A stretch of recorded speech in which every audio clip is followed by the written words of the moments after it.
نحمد و نصلی علی رسول الکریم اما بعد اعوذ باللہ من الشیطان الرجیم بسم اللہ الرحمن الرحیم فاما الانسان اذا ما ابتلاه ربه فاکرمه ونعمه فیقول ربی اکرمن واما اذا ما ابتلاه فقدر علیہ رزقه فیقول ربی اہانن کلا بل لا تکرمون الیتیم ولا تحاضون علی طعام المسکین وتأکلون التراث أکلا لما وتحبون المال حبا جما کلا اذا دکت الارض دکا دکا وجاء ربك والملك صفا صفا وجيء يومئذ بجهنم يومئذ يتذكر الإنسان وأنى له الذكرى يقول يا ليتني قدمت لحياتي فيومئذ لا يعذب عذابه أحد ولا يوثق وثاقه أحد يا أيتها النفس المطمئنة ترجي إلى ربك راضية مرضية فادخلي في عبادي وادخلي جنتي۔ ابھی آپ نے سورہ فجر کی آیت 15 سے 30 کی تلاوت سماعت فرمائی۔ پیش ہے ان آیتوں کا ترجمہ اور تفسیر ابن کثیر سے۔ فَأَمَّا الْإِنسَانُ إِذَا مَا ابْتَلَاهُ رَبُّهُ فَأَكْرَمَهُ وَنَعَّمَهُ فَيَقُولُ رَبِّي أَكْرَمَنِ، آیت 15۔ وَأَمَّا إِذَا مَا ابْتَلَاهُ فَقَدَرَ عَلَيْهِ رِزْقَهُ فَيَقُولُ رَبِّي أَهَانَنِ، آیت 16۔ کلا بل لا تکرمون الیتیم، آیت 17۔ ولا تحاضون علی طعام المسکین، آیت 18۔ وتأکلون التراث أکلا لما، آیت 19۔ وتحبون المال حبا جما، آیت 20۔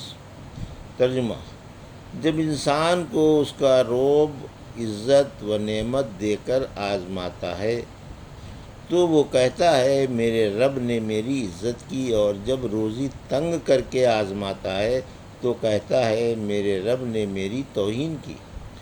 یہ بات نہیں ہے بلکہ تم یتیموں کی عزت نہیں کرتے اور نہ کسی کو مسکینوں کو کھانا کھلانے کی ترغیب دیتے ہو، اور میراث سمیٹ کر کھا جاتے ہو، اور مال سے بے حد محبت کرتے ہو۔ یہ تھا ترجمہ سورہ فجر کی آیت 15 سے 20 کا تفسیر۔ آیت 15 سے 18۔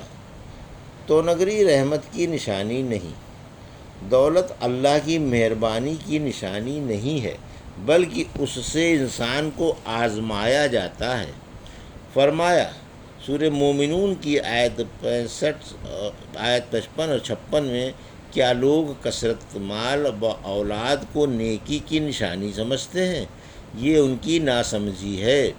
اسی طرح تنگی کو بھی ناراضی کی نشانی نہیں بلکہ آزمائش ہے، اس لیے کلا سے دونوں باتوں کی ترویج کر دی گئی۔ اللہ کی رضا اور ناراضی اس کی اطاعت و نافرمانی پر موقوف ہے۔ اگر مالدار اللہ کی راہ میں مال صرف کرے تو اللہ راضی ہوگا، ورنہ ناراض۔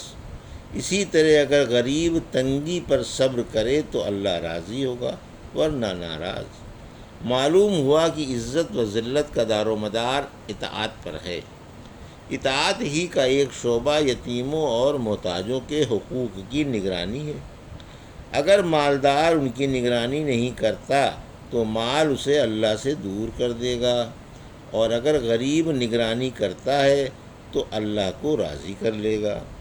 حدیث میں ہے، بہترین وہ گھر ہے جس میں یتیم ہو اور اس کے ساتھ حسن سلوک ہو، اور بدترین وہ گھر ہے جس میں اس کے ساتھ بدسلوکی ہو۔ پھر آپ نے 2 انگلیاں ملا کر فرمایا کہ جنت میں اور یتیم کا سرپرست اس طرح ہوں گے، یعنی پاس پاس ہوں گے۔ آیت 19۔ محبت مال میں حق تلفیاں، ورثہ جائز و ناجائز ہر طرح سے اڑا جاتے ہو اور وارثوں کو حق تلفی سے نہیں شرماتے۔ آیت 20۔ مال سے بڑی محبت ہے اور اسے حاصل کرنے میں حلال و حرام کی تمیز نہیں کرتے۔ کلا اذا دکت الارض دکن دکا، آیت 21۔ وجاء ربک والملک صفا صفا، آیت 22۔ وجیء یومئذ بجہنم یومئذ یتذکر الانسان وانی لہ الذکری، آیت 23۔ یقول یا لیتنی قدمت لحیاتی، آیت 24۔ فیومئذ لا یعذب عذابہ احد، آیت 25۔ ولا یوثق وثاقہ احد، آیت 26۔ یا ایتھا النفس المطمئنہ، آیت 27۔ ترجی الی ربک راضیۃ مرضیہ، آیت 28۔ فادخلی فی عبادی، آیت 29۔ وادخلی جنتی، آیت 30۔ ترجمہ: ایسا ہرگز نہیں جب زمین پر جب زمین ریزہ ریزہ ہو جائے گی اور آپ کا رب آئے گا اور فرشتے بھی جوق در جوق آئیں گے، اور اس دن جہنم بھی لائی جائے گی۔ اس دن انسان کو ہوش آئے گا، لیکن اب ہوش کا کہاں موقع؟ کہے گا کاش میں زندگی کے لیے کچھ عمل پہلے بھیج چکا ہوتا۔ پھر اس دن اللہ کے عذاب جیسا کوئی عذاب نہ دے گا اور نہ اس کی جکڑ بندی جیسی کسی کی جکڑ بندی ہوگی۔ اے مطمئن روح، اس حال میں اپنے رب کی طرف چل کہ تو اس سے خوش ہے اور وہ تجھ سے خوش۔ پھر میرے بندوں میں شامل ہو جا اور میری جنت میں آ جا۔ یہ تھا ترجمہ آیت 21 سے 30 کا تفسیر۔ آیت 21۔ ہر دل عزیزی کے کام، عزت کے یہ کام ہے کہ کمزوروں کی عزت کرو، غریبوں کو خود بھی کھلاؤ اور اپنے حلقہ اثر میں لوگوں کو بھی ان کے ساتھ سلوک کرنے کا شوق دلاؤ۔ کسی کی حق تلفی نہ کرو، کسی کا ناحق مال نہ مارو اور روپے پیسے کے بندے نہ بنو۔ قیامت کو یاد رکھو، جس زمین پر تم چل رہے ہو یہ ختم ہو جائے گی، پہاڑ اڑے اڑے پھریں گے، بس ایک ہموار میدان رہ جائے گا جہاں نہ ٹیلا ہوگا نہ درخت۔ تمام مردے اٹھ کھڑے ہوں گے اور محشر میں جمع ہو جائیں گے۔ آیت 22۔ مقام شفاعت کبریٰ، جب لوگوں کے کہنے سننے سے رحمت للعالمین اللہ سے تمام محشر والوں کی طرف سے سفارش فرمائیں گے تو اللہ لوگوں کے فیصلے کے لیے اترے گا۔ یہی شفاعت کبریٰ اور مقام محمود ہے۔ فرشتے بھی صف بصف حاضر ہوں گے اور جہنم بھی لائی جائے گی۔ فرمایا اس دن جہنم کو 70,000 لگامیں ڈال کر ہر لگام پر 70,000 فرشتے متعین کر کے اسے گھسیٹ کر لایا جائے گا۔ آیت 23-24۔ محشر میں نیک و بد سبھی کف افسوس ملیں گے۔ اس دن انسان کف افسوس ملے گا اور ہر ایک کو نیکی کی کوتاہی پر افسوس ہوگا۔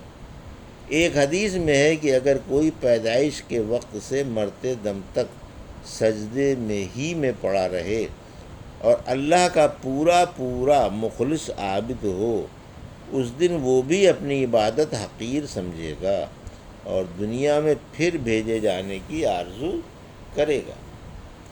آیت 25-26۔ اللہ کا عذاب تصور سے ماوراء ہے، یعنی اللہ کا عذاب اس کی پکڑ تصور کی رسائی سے بھی باہر ہے۔ اللہ اپنے عذابوں سے تمام مسلمانوں کو محفوظ رکھے، آمین۔ آیت 27۔ سکرات کے وقت مومنوں کو مزدحا، یعنی جو گناہوں سے بچ کر زندگی بھر حق کی راہ پر چلتے رہے، ان سے یا تو دنیا میں موت کے وقت یا عالم برزخ میں قبر سے اٹھتے وقت کہا جائے گا کہ اٹھ کر رب کے پڑوس میں چلیے اور اس کی نعمتوں اور راحتوں سے لطف اٹھائیے۔ آیت 28۔ کتنی مسرت کا مقام ہے کہ اللہ تم سے خوش ہے اور تم اللہ سے خوش ہو، طالب و مطلوب دونوں راضی ہیں۔ آیت 29 اور 30۔ آؤ میرے پیارے بندو میں آ جاؤ اور میری جنت میں داخل ہو جاؤ۔ یہ آیت عثمان رضی اللہ تعالیٰ یا حمزہ رضی اللہ عنہ کے بارے میں اتری ہے۔ سورہ انعام کی آیت 62 میں فرمایا پھر سب اپنے سچے مولا کی طرف لوٹا دیے جائیں گے۔